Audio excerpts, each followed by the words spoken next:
All right, you guys, so we have learned about fractions, numerators and denominators, and drawing fractions. Now we're going to learn about equivalent fractions. So fractions that look different in their numerical form, but equal the same amount in a picture. So to do that today, we're going to do a little experiment. So I have here half a cup of water. So, let me turn that around for you.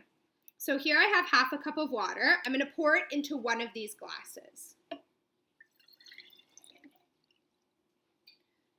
Okay, so now I have half a cup of water in this glass here. What I'm going to do is I'm going to take my quarter cup measurement and I'm going to pour water into this cup until it equals the same level as this water here. I want to see how many quarter cups it takes to equal 1/2 cup. So let's try it out. Here I have 1/4 cup. As you can see, they're not equivalent. So I'm going to add another one.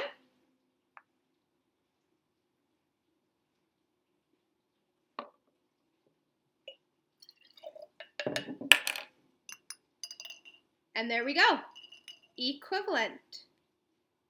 So what that tells me is that 1/2 cup is equivalent to 2 quarters of a cup. Now it's your turn. Remember the day in class when we went over equivalent fractions? It was a long time ago. Basically, there's a bit of a trick to figure out equivalent fractions, if you remember. Take a look at my next screen share just in case you want a hint. Do you remember when I talked about fractions and I talked about making them equivalent by multiplying the bottom number or the denominator and the numerator, the top number, by the same number?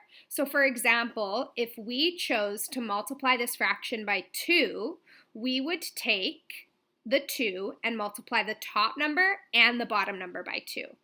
So 3 times 2 is 6, 4 times 2 is 8, and that would give us an equivalent fraction for 3/4, or 3/4.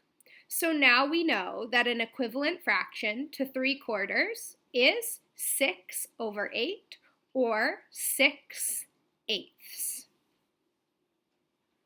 So here's your homework.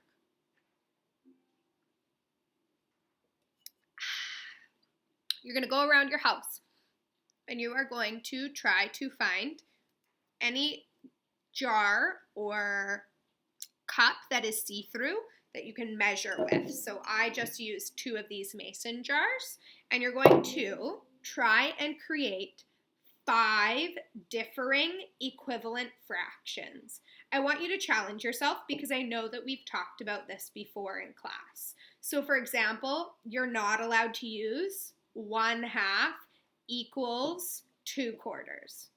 Come on, guys. You could do it.